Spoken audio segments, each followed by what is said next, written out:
بسم اللہ الرحمن الرحیم۔ السلام علیکم ناظرین۔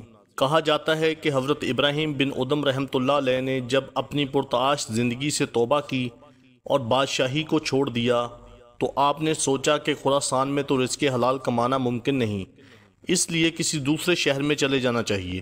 یہ سوچ کر آپ خراسان سے عراق چلے آئے۔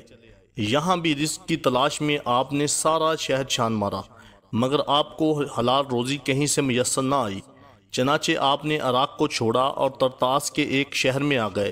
یہاں آپ نے 10 درہم ماہانہ پر ایک باغ کی چوکیداری شروع کر دی۔ ایک دن باغ کا مالک اپنے باغ کی سیر کو آیا۔ اس نے حضرت ابراہیم بن ادم رحمۃ اللہ علیہ کو بلایا اور کہا، اے ابراہیم جاؤ اور میٹھے میٹھے انار توڑ کر لاؤ۔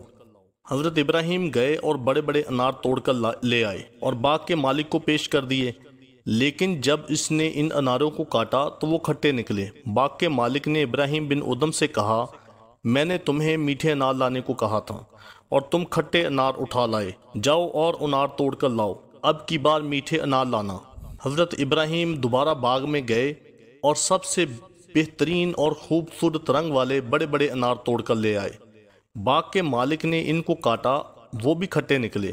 میں نے تمہیں میٹھے انار لانے کو کہا تھا اور تم کھٹے انار لاتے ہو، میٹھے انار کیوں نہیں لاتے؟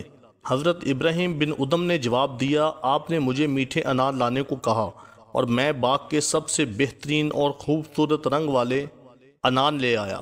اب اس کے کھٹے یا میٹھے ہونے کا علم تو صرف اللہ کو ہے، مجھے تو نہیں۔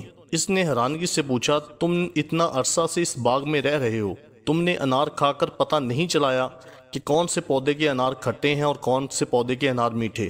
حضرت ابراہیم بن ادم رحمۃ اللہ علیہ نے جواب دیا، آپ نے مجھے باغ کے پھلوں کی حفاظت کرنے کا حکم دیا تھا اور انہیں چکھنے کا نہیں۔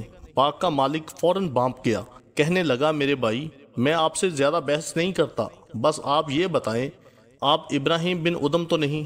آپ نے فرمایا، جی ہاں۔ اس کے ساتھ ہی آپ نے باغ کی چابی مالک کے حوالے کرتے ہوئے کہا، اب میں یہاں نہیں رہ سکتا، لہٰذا مجھے اجازت دیں۔ باغ کے مالک نے کہا، آپ جائیے مت، میں آپ کی مزدوری دگنی کر دیتا ہوں اور باغ کی حفاظت کریں۔ باغ کے مالک نے بہت اصرار کیا مگر آپ نے انکار کر دیا اور فرمایا، اس سے پہلے تو مجھے میرے کام کی اجرت دیا کرتا تھا، اب تو مجھے میرے زہد و تقوی کی اجرت دینا چاہتا ہے۔ یہ کہہ کر آپ وہاں سے چل دیے۔ کچھ عرصہ بعد حضرت شقیق بلخی رحمۃ اللہ علیہ نے آپ کو ملک شام میں دیکھا۔ انہوں نے آپ کو سلام کیا اور پوچھا، اے ابراہیم کیا حال ہے؟